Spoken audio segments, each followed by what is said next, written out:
Hello, I'm Lawrence Wilson.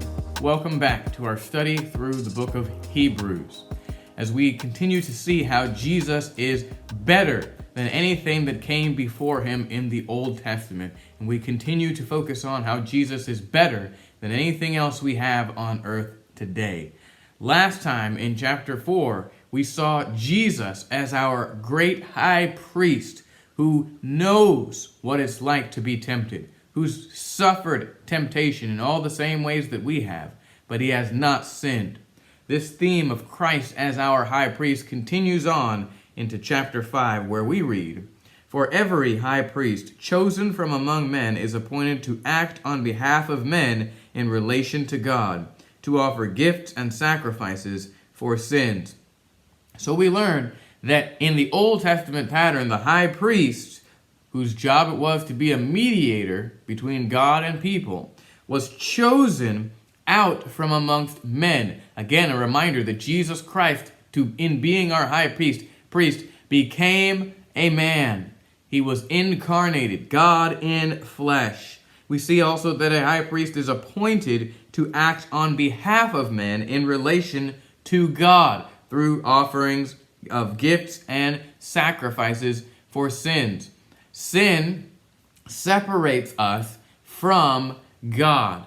Sin separates humanity from God, who is holy. And so if that relationship was ever going to be restored in any way, the role of the priest was necessary to serve as a mediator, offering gifts and sacrifices for sins in order to allow the worshiper to interact with God. It says in verse 2, "He can deal gently with the ignorant and wayward, since he himself is beset with weakness." So the high priest, because he is a man, can deal better with other men because he also understands what it is to be human. We saw that a little bit at the end of chapter 4, that Christ, being a man, understands our human weaknesses. Verse 3, "Because of this, he is obliged to offer sacrifice for his own sins, just as he does for those of the people." Of course, this does not refer to Christ, who we already established was tempted like we are, but without sin. But for the earthly high priest, the human high priest who came before in the Old Testament, because he is also beset with weakness, because he also is a human being, he must offer sacrifices for his own sins first, just like the offerings that he makes for the sins of the people. And then in verse 4 we read, "And no one takes this honor for himself, but only when called by God, just as Aaron was." Aaron, the brother of Moses, was the first high priest chosen by God amongst the Israelites. All other priests were chosen by God. This was not a position that a person signed up for. This was not a position that someone could decide he wanted to be a part of. God chose out his high priest. So also Christ, verse 5, did not exalt himself to be made a high priest, but was appointed by him who said to him, "You are my son, today I have begotten you." Another quote from the book of Psalms here, or actually a couple of quotes from the book of Psalms placed together. So Christ did not make himself a high priest either, but he was chosen, he was appointed by God the Father. He says also in another place, verse 6, "You are a priest forever after the order of Melchizedek." Now, this concept of the order of Melchizedek will come up later in the book of Hebrews, so we'll address it in more detail later. For now, understand these two Old Testament quotes referring to Christ, talking about how God appointed him to be the perfect high priest for humanity. And how was he able to do that? Verse 7 tells us that in the days of his flesh, Jesus offered up prayers and supplications with loud cries and tears to him who was able to save him from death, and he was heard because of his reverence. Of course, this is a clear reference to Jesus Christ in the Garden of Gethsemane before his death, when he was crying out and praying to God, saying, "If it be possible, let this cup pass from me." Though, upon face value, and the passage even says here, he's crying out to the one who could save him from death.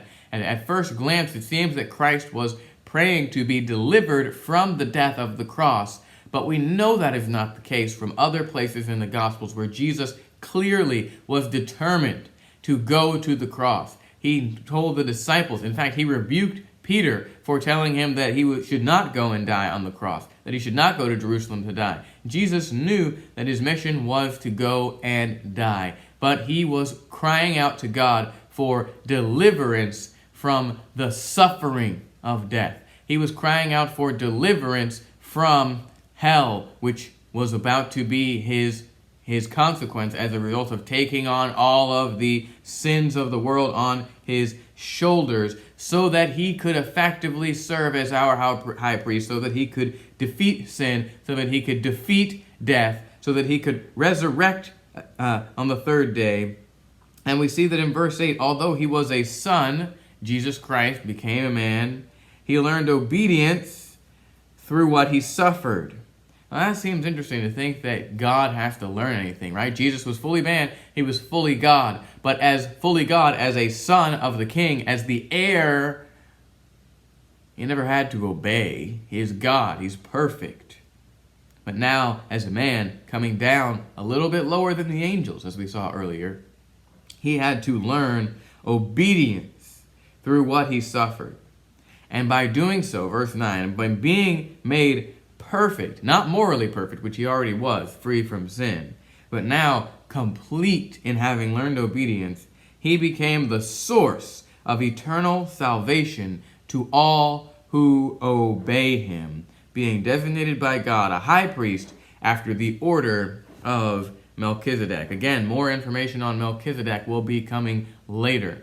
Essentially, the priesthood of Melchizedek was greater than the priesthood of Aaron. So now we've seen how Christ is a better prophet than the Old Testament prophets, a better servant and minister than the angels, a better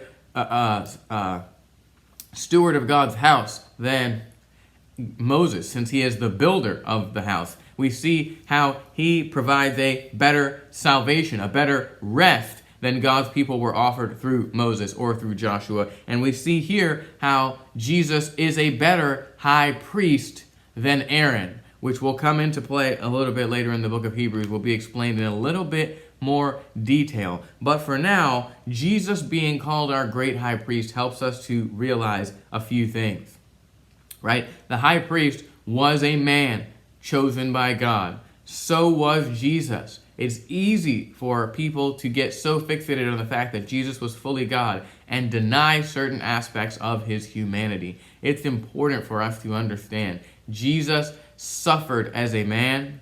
Jesus went to the cross as a man. Jesus knows what it's like to suffer and die as a human being. He knows what it's like to be tempted. Okay? He understands those things. We also see that a high priest is supposed to be a mediator between God and man. But even in this passage, we see that the high priest can't even atone for his own sins. He has to make sacrifices for his own sins first. Of course, we know, and we'll see this later on, that this is a completely different case with Jesus, who had no sin. He had no need to make a sacrifice for his own sins. So we already start to see how he's a better priest than any of the priests that came after Aaron or in his family line. And we know, of course, that because of the work of our great high priest, Jesus Christ, that we who obey him in faith can receive eternal salvation. Again, remember that the recipients of this passage, the Hebrew Christians who are being written to, are wavering in their confidence in Christ.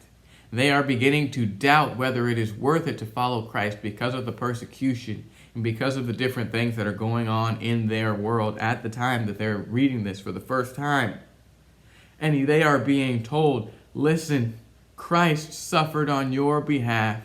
Christ made a sacrifice that you could not make for yourself, that you can have eternal salvation through what he has done. Eternal salvation. Not like the high priest who had to go back every year and make the same sacrifices. Now, this concept of Melchizedek gets a little bit complicated. It's a little bit dense, and theologians and Bible scholars throughout the years have been trying to figure out some of the mysteries of who this Melchizedek person is. But the author of Hebrews, before getting into that, has to address a few other concerns first. Those we'll begin to talk about in our next video.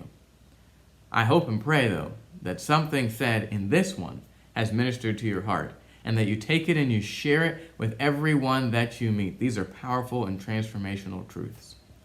Thank you, and God bless.